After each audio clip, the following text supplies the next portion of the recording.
तो इस तरह के जो क्वेश्चन जो आपको अभी स्क्रीन पे दिख रहे हैं ना, मैं ऐसे क्वेश्चन की बात कह रहा हूँ, उसमें आपको एक्स नहीं दिया होगा, इसमें ग्रुपिंग दे रखी होगी। जैसे अगर हम किसी क्लास की बात करें तो, और marks obtained by the student, तो ग्रुप बना दिया कि भाई 0 से 10 नंबर आएंगे वो 5 स्टूडेंट हैं, जिसके 10 से 20 के बीच में नंबर आएंगे वो 4 स्टूडेंट है। वही एक पर्टिकुलर नंबर नहीं लिया हमने, ठीक है ना। 0 से 10 का एक ग्रुप बना दिया, जैसे क्लास को कैटेगराइज कर देते हैं ना, कि जिसके 10 से नीचे है वो साइड बैठ जाओ, जिसके 10 और 20 के बीच में दूसरे नंबर बैठ जाओ, है ना।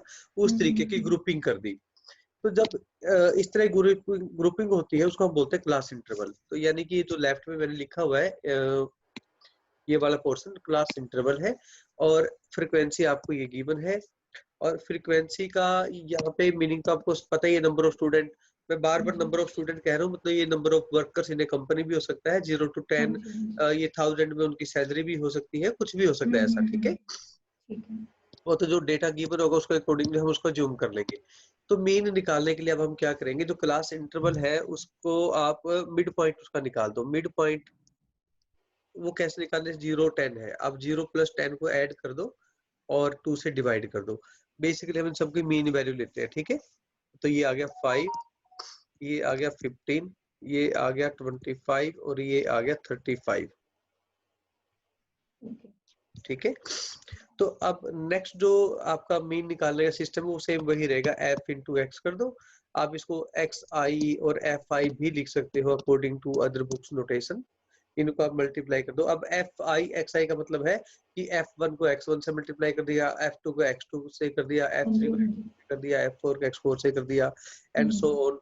तो ये जो वैल्यूज हैं ये आ गई आपकी 25, 60 और 70, है ना।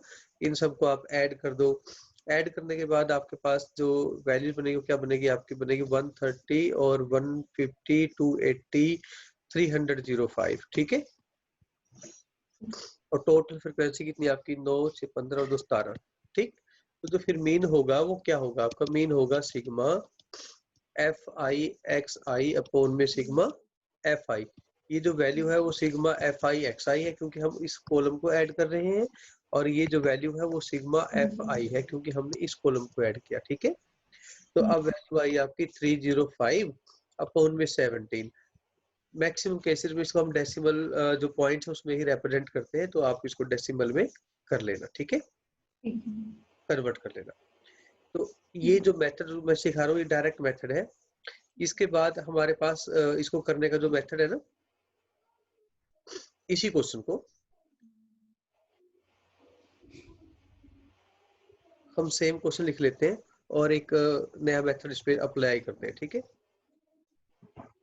क्लास इंटरवल था सपोज करो आपके पास, क्लास इंटरवल से आपने x बना लिया, जो x था आपका वो था 5, ओके, और जो f था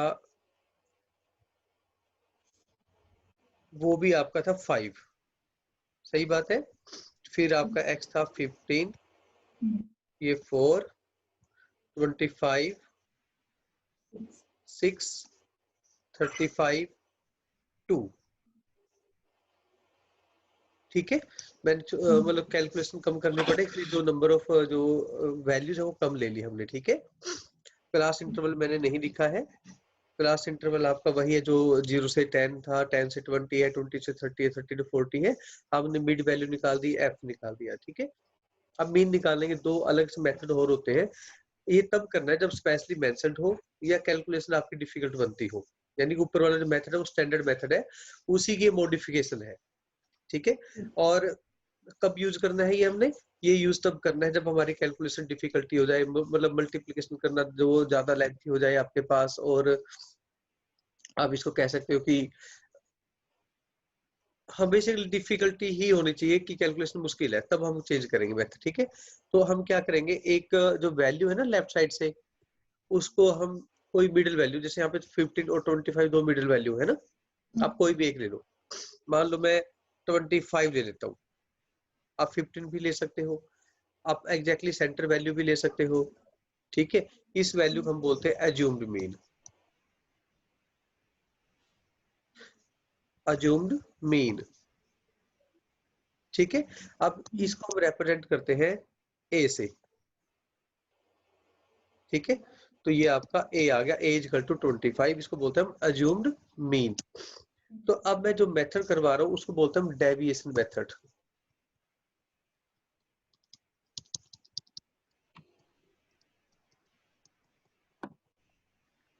ठीक है, अब ये डेविएशन बेसिकली क्या है, ये x का और a का डिफरेंस है यहाँ पे।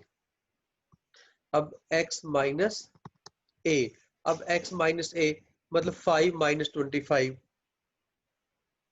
आप यहाँ से स्टार्ट करो, अगर हम बात करें a यहाँ से, तो 25 minus 25 0, 15 minus 25 minus 10, 5 minus 25 minus 20, यहाँ पे आ गया 10।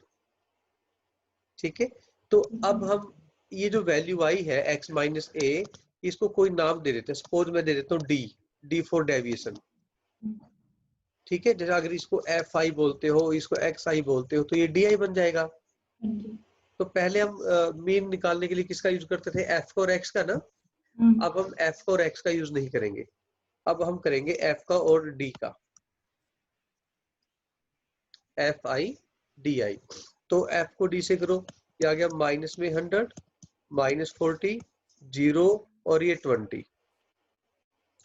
अब इनको ऐड करेगी तो माइनस 120 हो गया। यहाँ तक तो कोई दिक्कत नहीं है? नहीं। समझ आ गया सारा? हाँ जी। ठीक है, तो इसके बाद आपके पास जो मीन होगा बेटा, वो क्या होगा, मीन, मीन होगा कि भाई sigma F I D I upon में सिग्मा एफ आई, बट हमने कोई नंबर सब्ट्रैक्ट कर दिया था ना मीन में से, एक्स में से। जो नंबर आप सब्ट्रैक्ट करते हो उसको बाद में ऐड भी करना होता है। तो अब वैल्यू बनी आपकी -120 अपोन में आपका ये जो ऐड करके वैल्यू 17 आई थी ना हमारी, अपोन में 17, यहाँ पे ये 17 आ गया ना, कंफ्यूजन नहीं होनी चाहिए कोई भी, प्लस में 25। ठीक, अब अगर हम वैसे देखें ध्यान से, तो ये वैल्यू से ये वैल्यू थोड़ी आसान हो गई। ठीक है, और ये तो मतलब इवन वैल्यूज थी ना यहाँ पे, तो और नीचे और भी वैल्यू हो सकती है। तो ये जो कैलकुलेशन करेंगे ना, ऐड करेंगे, तो -120 की जगह ये और भी छोटी वैल्यू आएगी, मतलब कैलकुलेशन इजी बन जाएगी आपकी। ये मेथड है आपका डेविएशन मेथड। अब इसी का जो एक नया मेथड है उसको हम बोलते हैं स्टेप डेविएशन मेथड। ये कंप्यूटर प्रोग्रामिंग में बेसिकली उसी को यूज करते हैं। तो स्टेप डेविएशन मेथड, और हम इसको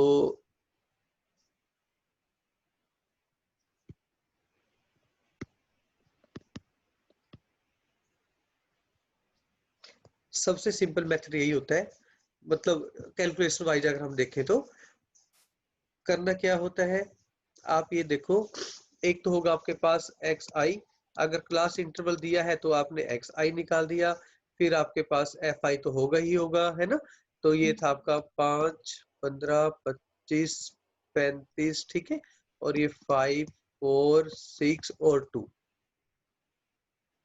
यही था।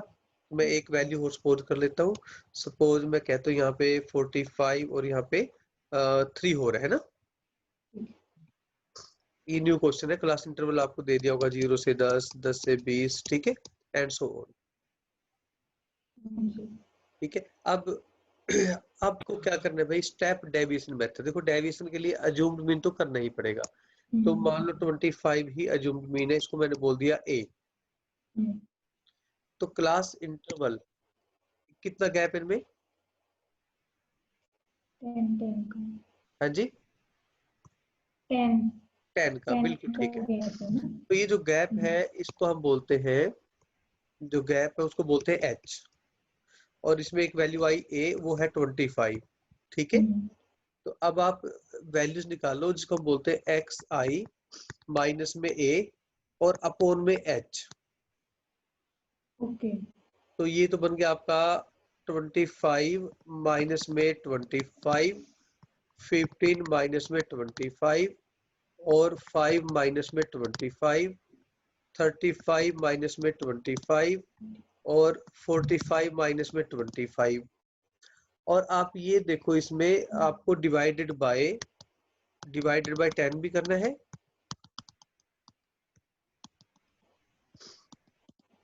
ठीक है, कर दिया। तो अब ये तो आएगा 0, नीचे वैल्यू सेम थी 1 2, ऊपर आएगा -1 और -2, ठीक है, यहाँ तक कोई दिक्कत नहीं ना। देखो ये कैलकुलेशन और आसान हो गई। इसमें आपको ये जो पोर्शन है ना, सॉरी एक कलर चेंज कर लेते हैं इसका, ये जो वैल्यू है ना ये वाली, ये कैलकुलेट करने की जरूरत ही नहीं है। आपको पता है यहाँ पे गैप 10 का है हमेशा ही, है ना। तो आप सिंपल सा याद रखो कि इसके सामने की वैल्यू 0 और ऊपर -1 -2 -3 -4, नीचे 1 2 3 4। हमारा कैलकुलेशन से काम भी खत्म हो गया बहुत सारा। मतलब अगर गैप इसमें जैसे 10 का है तो ही आएगा, अगर ज्यादा आगे पीछे किसी और वैसे गैप होगा तो ये नहीं वैसे होता नहीं है, क्योंकि जो डेटा है ना, जैसे ये हमेशा वाला इक्वल ही गैप होता है। हाँ ये कंटिन्यूशन डाटा होता है, कंटिन्यूटी का, ठीक है, ओके। ठीक है ना, वो कंटिन्यूटी का होता है डाटा। तो फिर जैसे अब ये नंबर है, इसको मान लो एक नया नाम ले लिया मैंने UI। तो मल्टीप्लाई करने के लिए अब हम क्या करेंगे, मल्टीप्लाई में अब हम F का और U का काम करेंगे, ठीक है। तो ये आएगा -10 -4 0, ठीक है, 6 है ना आगे, और फिर 2 है, फिर 6 है। अब देखो इनको ऐड करो, ये -14 प्लस में 8 माइनस में 6 हो गया। ज्यादा आसान नहीं होगी अब कैलकुलेशन। और ये थी 17 नहीं जाता, 20 हो गया ये आपका सिग्मा FI। इस केस में हमने एक कॉलम ऐड कर दिया ना एक्स्ट्रा 3। अब जैसे सर इन सबको ऐड करेंगे जो FI और UI है, तो अब हाँ जैसे हाँ, -10 है ना, तो अगर हम -10 को किसी के साथ भी प्लस करने की कोशिश करेंगे तो फिर वो आंसर माइनस में नहीं आएगा। माइनस में है, ये देखो ना, मैंने क्या अच्छा किया हाँ, माइनस आ गया नीचे, हाँ ठीक है वही मैंने तो। इन दोनों को ऐड किया, -14 आ गया, इन दोनों को हम्म, ऐड किया तो 8 आ गया। जब हम हम्म, इनको आपस में -14 प्लस में करेंगे। 8 करेंगे तो -6 आ जाता है, हाँ जी हाँ जी हाँ जी, ठीक है, मैंने माइनस वाला साइन ही देखा है, ठीक है। ठीक है। तो हाँ ये जी। FI और UI आ गया ना वो आपके पास, ठीक। तो हम्म। अब हमारा जो मीन होगा वो क्या होगा, मीन के लिए जो फॉर्मूला है ना वो क्या है, वो ध्यान से सुनो।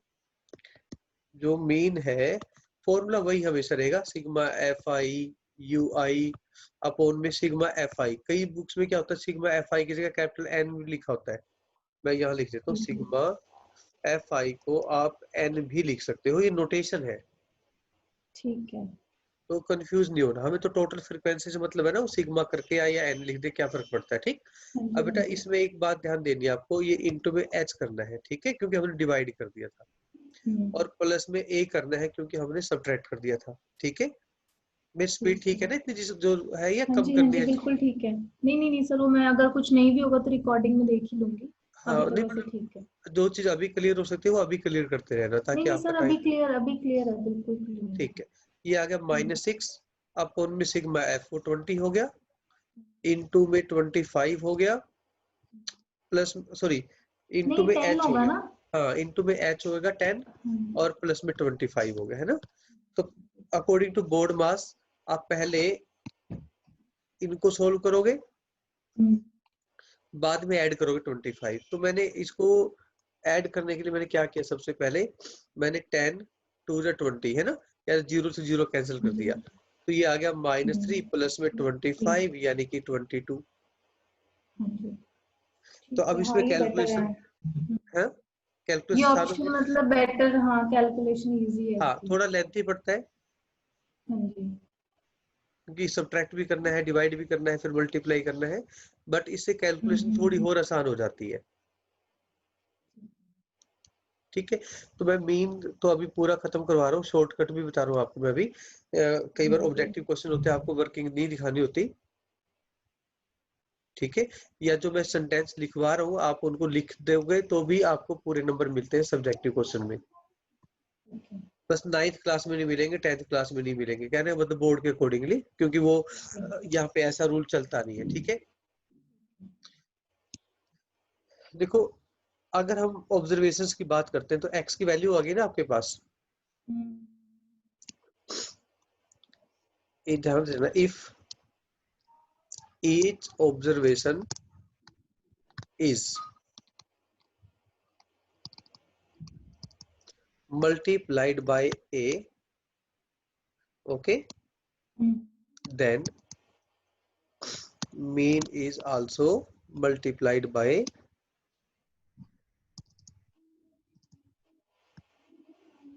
a।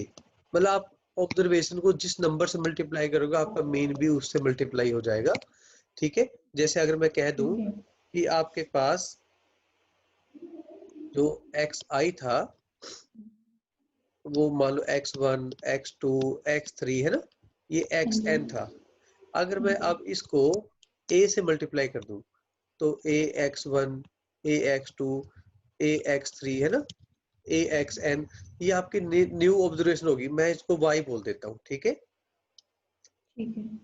तो अगर मैं बोलूं x बार का मतलब होता है मीन ऑफ x। बार आ गया ना इसका नोटेशन मीन की, मीन ऑफ x। अगर मैं कहता हूँ मीन ऑफ x ये x बार है, तो जो y बार होगा ना, y बार वो होगा a इंटू एक्स बार, यानी कि x का मीन मल्टीप्लाइड बाय a। यानी कि ये इस ऊपर वाली क्वेश्चन में आ जाओ, इसका मीन कितना था बताओ जरा। मीन 22। हाँ, ये आंसर आ गया था ना आपका 22। हाँ जी। अब आप इस वाली नोटेशन पे ये जो वैल्यूज है आपकी, ये वाली, ये x की बात हो रही है ना जी। आप इस x वाले डाटा को सपोज 10 से मल्टीप्लाई कर देता हूँ मैं, तो x की वैल्यू क्या बन जाएगी फिर? 50, 150, 250, 350, 450। तो इसका जो मीन है वो भी 10 से मल्टीप्लाई हो जाएगा, यानी कि 220 हो जाएगा। मतलब आपको मीन फाइंड नहीं करना। अगर आपको यूं कह दिया जाए ना कि मीन ऑफ 20 ऑब्जर्वेशन, एक एग्जांपल में लिख देता हूं आपको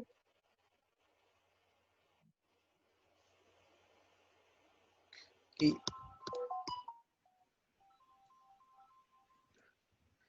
इफ मीन, एक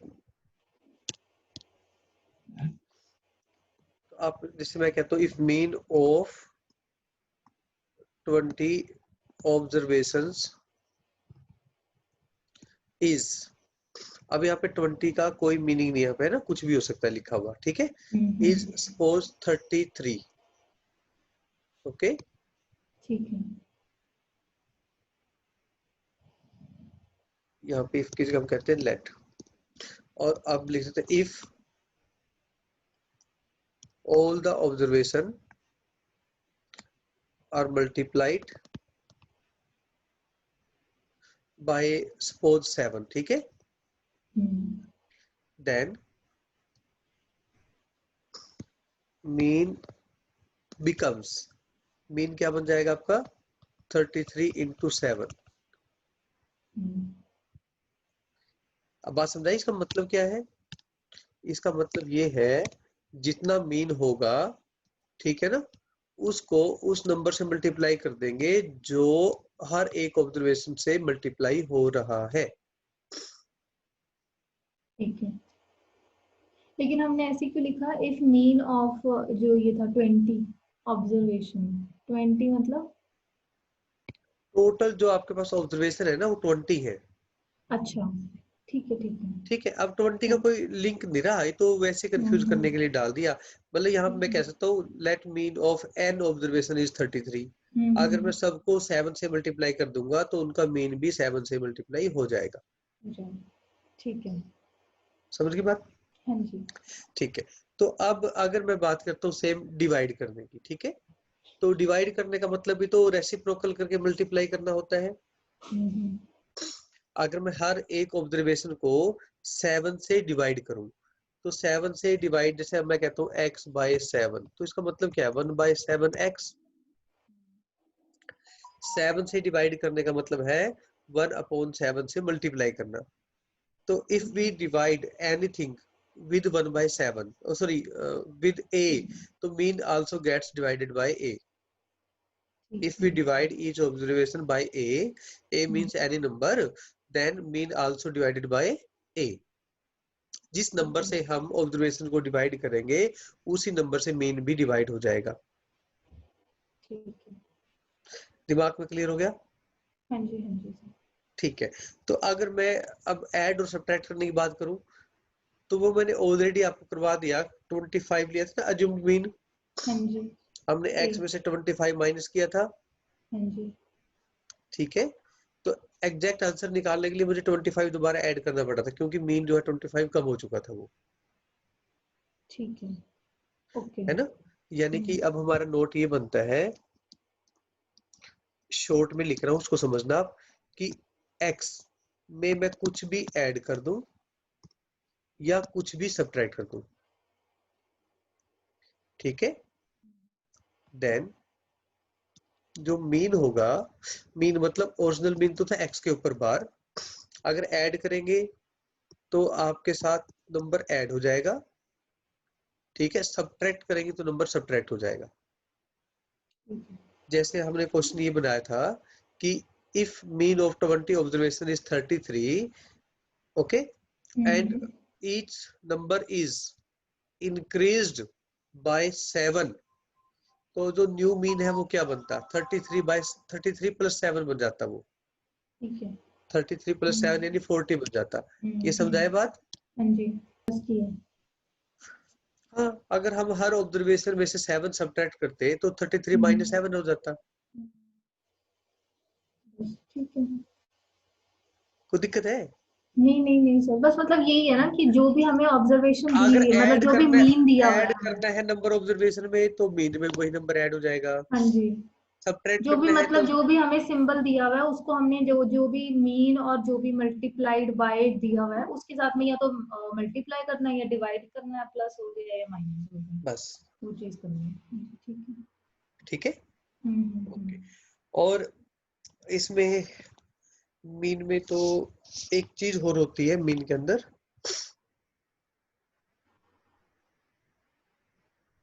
कंसेप्चुअल क्वेश्चन होंगे। अब आपको पता है कि मीन का जो फॉर्मूला है वो क्या होता है। मैं कहता हूँ x का फॉर्मूला होता है कि sum of x upon total number of observation, होता है ना। मैं यहाँ पे फ्रीक्वेंसी को लेके नहीं चल रहा, ठीक है। इस तरह क्वेश्चन में यूं ही आएगा सिंपल। अब हम कंसेप्ट की बात कर रहे हैं। आप एक स्टोरी सुनो, स्टोरी में क्या है, उसमें एक ना कुछ कैलकुलेशन कर रहे थे कोई, तो कैलकुलेशन करते करते क्या हुआ, एक जो फिगर है वो गलत लिखी गई।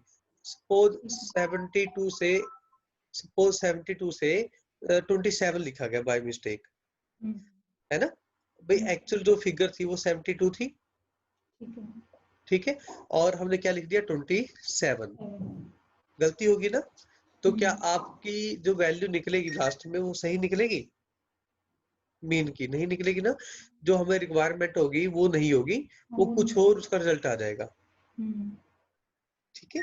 तो अब कह रहे हैं कि सही सही रिजल्ट क्या होगा, ठीक है। अब हमें यही नहीं पता कि वो सारी वैल्यूज कौन कौन सी थी, हमें पता ही नहीं है, ठीक है। तो अब आपको ये सिंपल ये बोल दिया इसमें, ये मैं खुद अपने आप ही करवा रहा हूँ क्योंकि ऐसे कंसेप्चुअल क्वेश्चन हो सकते हैं आपको शायद, ठीक है। तो छोटे छोटे हैं, मतलब अगर हम कैलकुलेशन करते हैं लंबे बनते हैं, बट वैसे कंसेप्चुअल क्वेश्चन है। तो इसमें ये होता है कि while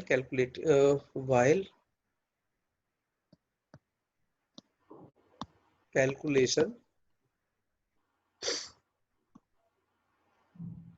mean of n observation,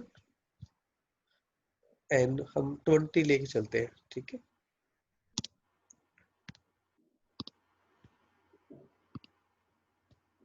20 ले ली, ठीक है। मीन ऑफ 20 ऑब्जर्वेशन इज 4.4, ठीक है। If an observation suppose 17 is wrongly written as 7, okay, then